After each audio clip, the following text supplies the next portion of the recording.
estava naquele cenário. Eu tinha conhecido uns juízes italianos da Mãos Limpas. Operação Mãos Limpas foi uma grande operação anticorrupção lá na Itália, no começo da década de 90, ficou famosa. Sim. Eles estiveram no Brasil, 3 deles, né? Davigo, Piercamillo Davigo, Gerardo Colombo e Antônio de Pietro. E todos eles me diziam mais ou menos o seguinte: olha, aquilo foi legal, foi bacana, a gente conseguiu, por um tempo, derrotar a corrupção, e depois o sistema político reagiu.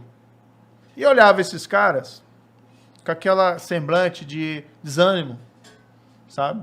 Às vezes ele até se culpando, pô, será que tivesse feito uma coisa diferente, talvez tivesse mudado a história, né? Mas no fundo eles não, eles não são culpados. Culpados são aqueles que reagiram e que restabeleceram o sistema da corrupção.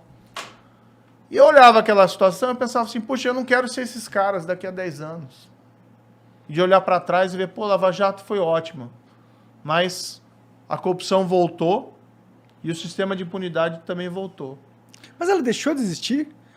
Tipo, durante esses 4 anos? Ah, diminuiu bastante. É que a gente não tem como saber realmente. Né? A Lava Jato, eu não sei se você tá por dentro, até porque tá fora disso daí há um tempo, mas ela ainda atua?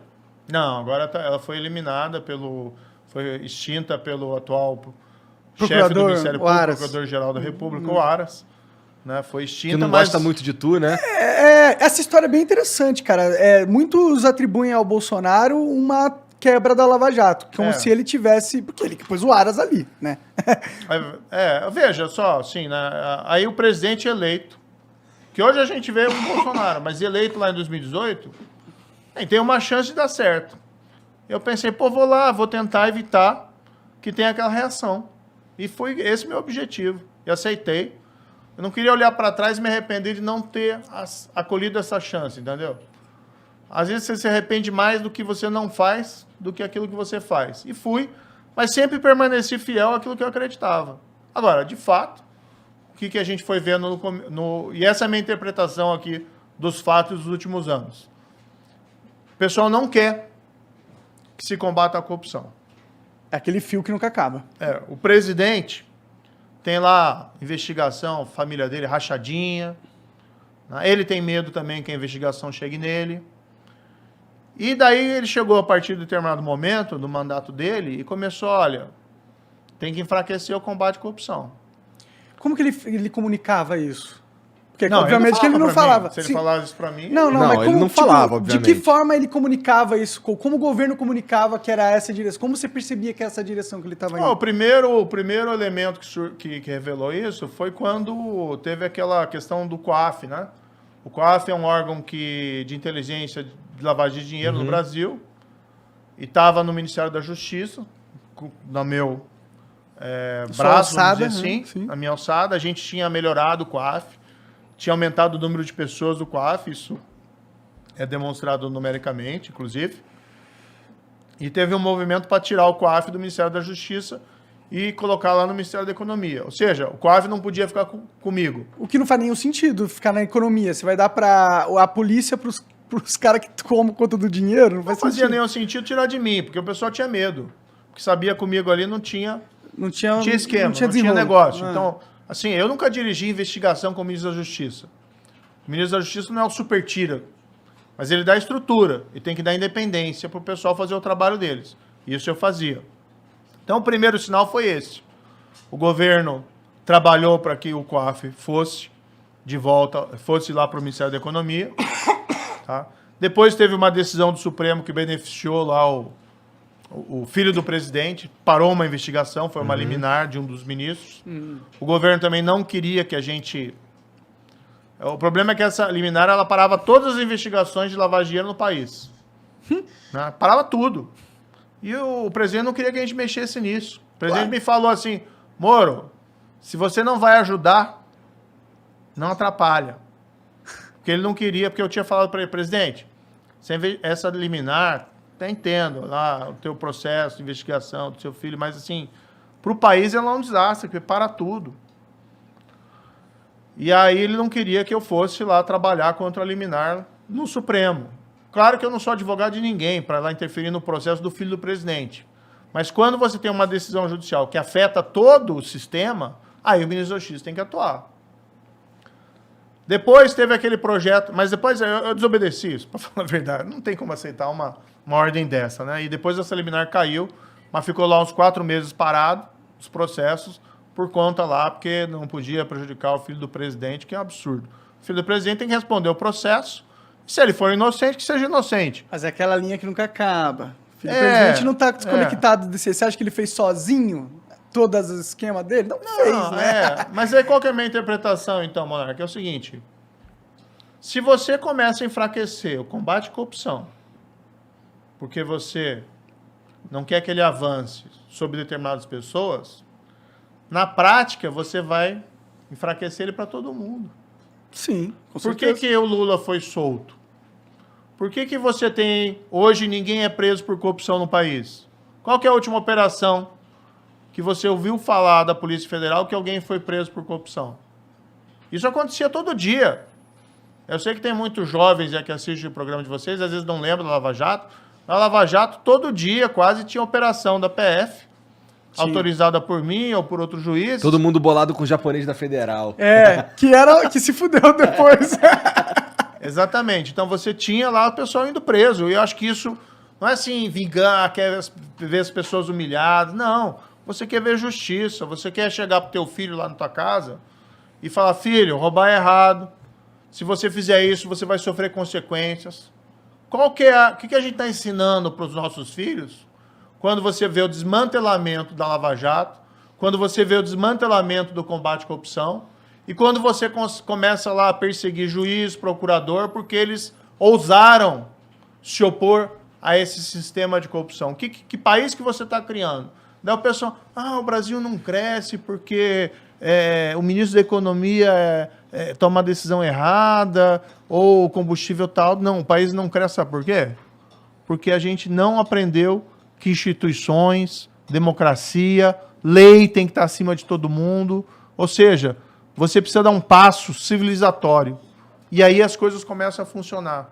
Você começa a gerar confiança, você começa a ter a máquina se mexendo. As pessoas sabem que, por exemplo, se fizer alguma coisa errada, você vai ter as consequências, e aí você para de enganar os outros, tanto você começa a confiar mais nas pessoas, isso diminui o custo das transações. Vou colocar um exemplo aqui que eu acho bem legal. Eu fui morar nos Estados Unidos. Nos Estados Unidos, aluguei uma casa, tá? Estava morando ali nos arredores de Washington, na capital.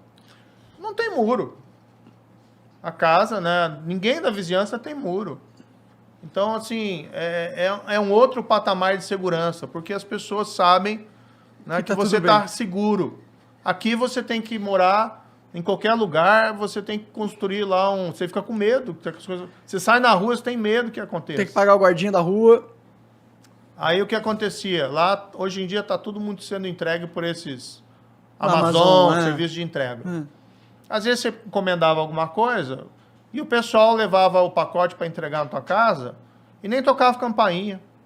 Às vezes aquilo lá, entregavam lá tarde da noite, passava o dia inteiro. Até outro dia alguém perceber que tinha um pacote lá enorme e ninguém tinha mexido. Tem muito roubo disso de pacote lá também. Mas olha, menos, porque você tem assim, o que é? Você vai criando uma confiança. Não, lá é com certeza menos que no Brasil. O Brasil é uma sociedade que ela não respeita as leis. É porque as leis também não respeitam a sociedade, tá ligado? A gente tem tanta lei injusta, tanta lei que atrasa todo o sistema, entendeu? Tipo, as nossas leis tributárias, elas são totalmente burras. Elas só atrapalham o empresário que quer realmente crescer, entendeu? Eles dificultam a vida. E aí a gente acaba meio que falando, mano, se o sistema tá todo contra mim, ele tem regras burras, tudo é feito para tirar meu dinheiro e me fuder. Por que eu vou obedecer às regras do sistema? Mas aí eu vou te explicar o que acontece, né? Na minha opinião. Por isso que a gente também não vai para frente. E esse nosso projeto, lei tem que ser para todo mundo. Então você tem um sistema de imposto que prejudica o empresário. Prejudica o trabalhador. A gente fica falando assim, por que não tem emprego, né? Vai contratar alguém com carteira... Se o empresário tá fudido, não vai empregar ninguém, né? Mas assim, vai contratar alguém com carteira assinada e você vê o quanto imposto tem que pagar, né? Parte vai para o trabalhador e parte... Você tem um gasto muito grande adicional, porque você quer fazer a coisa certa, você tem o imposto, mas tem que pagar enormemente. Sim. Tá? Mas aí sim, você tem um sistema de imposto que prejudica o empresário e o trabalhador. Tá? Diminui a produtividade da nossa economia. Tá? Impacta. Aí o que acontece? Bem, quando você tem os amigos certos, tá? Você consegue lá no Congresso, lobby, no presidente, lobby, você consegue uma exceção à regra. Ah, todo mundo paga o imposto assim. Não. Mas tem os amigos do rei. Mas o amigo do rei paga menos porque ele está num regime de exceção. Ou o que acontece é, o cara não paga, tá? Aí você tem alguns que sofrem a consequência por não pagarem quando são descobertos, e outros que são amigos do rei e nunca sofrem nada. Então o que a gente precisa no país, eu concordo com você, a gente precisa de boas leis, tem leis injustas, tá? Mas a gente precisa parar de criar essa história do jeitinho, entendeu? De um cara querer levar vantagem em tudo. Sim. Do cara querer que a lei não se aplique para ele. A lei é boa, mas não é boa para mim. Então eu quero, por exemplo, a lei que diz que roubar é errado, que se corromper é errado, é boa. Ah, mas não vale para mim, porque se eu roubar eu quero... Mas será que a fábrica de jeitinho não são as injustiças do sistema? Tipo, porque se eu sou um cara na periferia fudido e eu vejo que todas as coisas burocráticas que eu tenho que fazer para avançar minha vida são penosas e me atrapalham, pra minha sobrevivência, eu vou ter que dar um jeitinho, tá ligado?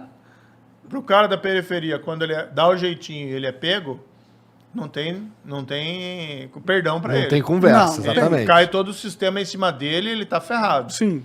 Agora, se você rouba a Petrobras, meu amigo, Aí tem jeitinho, aí pra você caralho. tem um jeitinho. É. Aí você fique tranquilo, porque vão bater a mão na tua cabeça e se forem atrás de você, depois vão atrás do juiz e do procurador. O que fode ainda mais a cabeça do cara na periferia, né? Que ele sabe que ele é injustiçado pelo sistema, né? Tipo, ele sabe que ele é visto como menos, tá ligado? Mas olha, se você tivesse uma situação em que a lei tá valendo para todos, Seria certamente ótimo. você teria lei mais justas.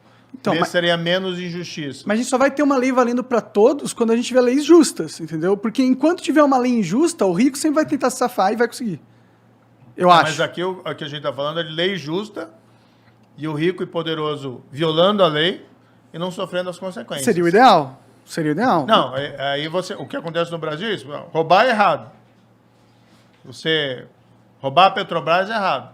Aí o cara viola a lei, não sofre consequência, por quê? Porque o sistema não funciona contra ele. Sim.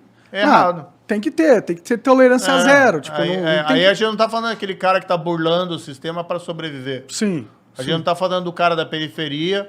E as pessoas sabem disso, né? Então, as pessoas muitas vezes falam, o que você acha desse negócio aí de anular as condenações de tanta gente que roubou?